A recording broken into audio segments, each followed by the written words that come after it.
Alright, so I've gone and built a little bit of a test rig here, set it up so that I can figure out how to get the Arduino to work with the ESCs, because I'm going to be building a quadcopter that's got an Arduino Mini as the flight controller. And I was trying to just figure out how that all worked so that if I ever needed to mess with it I could get in there and do it. But I used just a regular Arduino with an old 35 amp ESC from I don't know where. It just was like the cheapest one I could find on eBay back in 2011.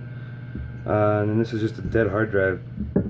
Just went and soldered it onto the back here, and it seems to work pretty alright. Right now I've got it hooked up to 12 volts here out of the trusty old power supply. Still works. That comes in. That Arduino is feeding the BEC, letting it know what to do. Of course, I just go unplug it. Let me just plug that right back in. No problem. Then we've also on the Arduino we have one of those 433 megahertz transmitter receiver things. Transmitter I actually have in this little radio from a dead quadcopter. That was a soldering mistake that happened there, but at any rate, I just with this thing I just stuck a Arduino Mini in the middle of it, and there's the 433 transmitter right there. It all runs off of the 6 volts that were inside of it in the first place. It actually does record all the sticks. You can see right here that LED here shows all the colors changing and everything like that. You could actually, over here, I'm already showing you guys how it's working. We turn up the throttle and we get the motor spin up.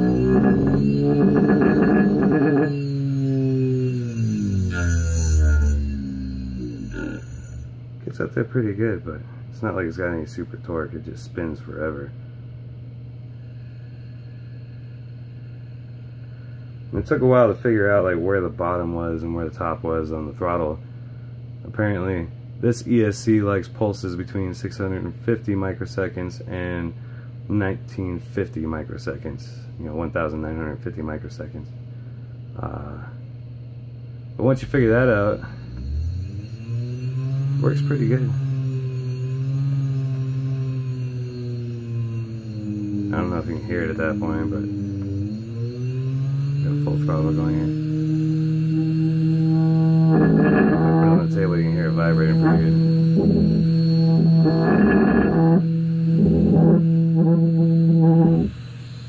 Pretty good stabilization stuff going on there, the whole gyro effect.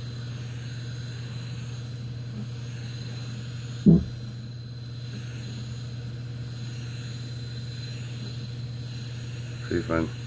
But go ahead and turn that down.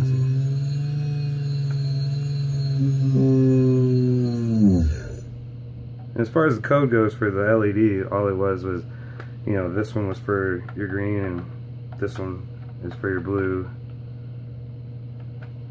and this one was your red, side to side. But up until I actually get all the pieces I need to build the actual quadcopter, it's going to be a couple of weeks from now, I can mess with this and see what I can get out of the brushless motors.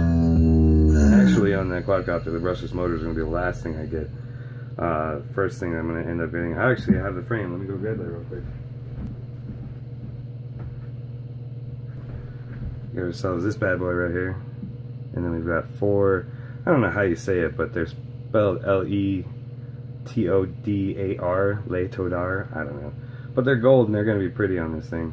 What I'm going to be using is, I've got some of these little 18650s. We'll see how they work out. They'll probably burn up at some point and I'll have to buy some real batteries, but that's what I have on hand at the moment.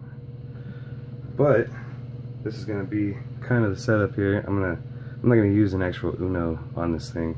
I figure another micro or another mini will fit under here. That'll work out.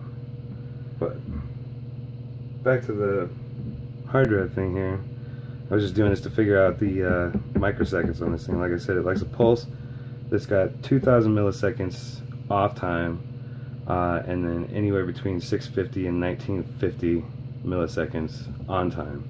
So if you want no throttle, you do 1600 milliseconds on and 2000 microseconds, I'm sorry, 2000 microseconds off, and then 650 microseconds on.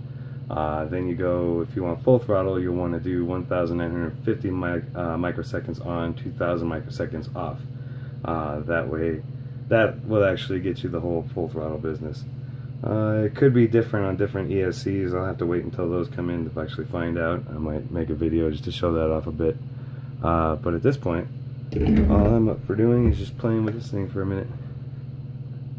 Let's see if I can point this towards the camera so you can actually see the tape move.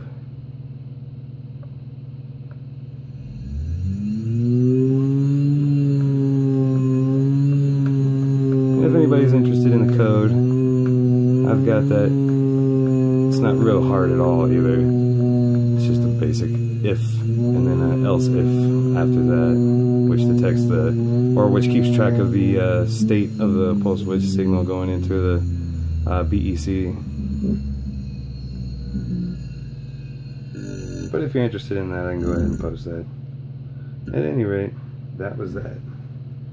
Thanks for watching, and I'll keep you guys updated on this quadcopter business, because I think this is a nice new hobby. Have a good one.